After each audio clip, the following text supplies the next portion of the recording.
അന്നാരങ്ങന്മാരെ ഇവിടെ ഒരു പേരാളൊരു മനസ്സന്മാര് പോയിട്ട് ഒരു കൂറ്റും ബീപ്പും കൂടിയും കേൾക്കാല്ലാന്ന്. നേരം കണ്ട് കരയാൾത്താല് ഈ ഗവൺമെന്റ് ആസ്പത്രി തൊക്കിലൊരു 500 കുപ്പിയും വെച്ച് ഭരിക്കണ്. ഈ കോരയും പനിയും മൂക്കൊലിച്ചലും ബാറ്റും നോക്കും ഇതൊക്കെ കൂടിയായിട്ട് സകല എണ്ണത്തിന് ദണ്ണും കേടുവാണ്. എങ്ങനെ ഇല്ലാതിരിക്കാൻ? മീൻ മുറിച്ചുകാണ്ട് ആ ബടുക്കണിയിൽ ആ മരത്ത് നിന്നുകാണ്ട് അങ്ങനാണ്ട് തൂക്കും മീൻ വെള്ളം ബായൻ്റെ ഒട്ടുക്ക്.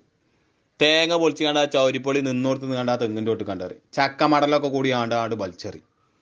എത്തേലും പച്ചക്കറി കൊത്തി നുറുക്കി ഉണ്ടാക്കി കാണ്ടുണ്ടെങ്കിൽ അത് ആ മുറത്തിൽ നിന്നോർത്ത് നിന്നൊരു പീസാണ് പീസ്. എന്നിട്ട് ഇതും കണ്ട് മയം കണ്ട് പെയ്തിട്ട് ചീഞ്ഞളിഞ്ഞിട്ട് കണ്ണി കണ്ട കൊതും പ്രാണിയും ഒക്കെ കൂടി കണ്ട് നേരം കരിക്കൂടുമ്പം കണ്ട് ആർപ്പും പുളിണ്ടാക്കി പാറി ഔത്തേക്ക് വരികയാണ്. ഓരോ കൊതുകൾ ഓരോ പൈങ്ങടക്കൻ്റെ വലിപ്പുണ്ട്, അതിൻ്റെ മൂന്തമ്മണ്ട് ഓരോ സൂചികൾ ഓരോ അൽബാങ്കിൻ്റെ വലിപ്പുണ്ട്. എന്നിട്ട് അതാണ് കുത്തി ഒട്ടിയിട്ട് ഓരോ കൊതുകൾ ഓരോ കന്നാസ് ചോരേറ്റാ പോണ തോട്ടരമ്പത്ത് കൂടി നേരം മോന്തി അവിടെ നേരത്തെ തിരിഞ്ഞു വെക്കാതെ കജ്ജും വീതിക്കാണ്ട്. എന്നിട്ട് അവിടെ ഒരു പുണിങ്ങാക്കുരുവിൻ്റെ വട്ടത്തിലുണ്ട് ചോന്ന് തണർത്ത് ഇങ്ങോട്ട് ചോരപ്പറങ്കിൻ്റെ കളറിലാവും. എന്നിട്ട് അതിരുന്ന് കണ്ട് മാന്ത. എങ്ങനെ നമ്മളെ നാട്ടിൽ ദണ്ണും കേടും ഇല്ലാതിരിക്കാൻ? ഏയ് വല്ലാത്ത ഓരോരോ കഥകള്.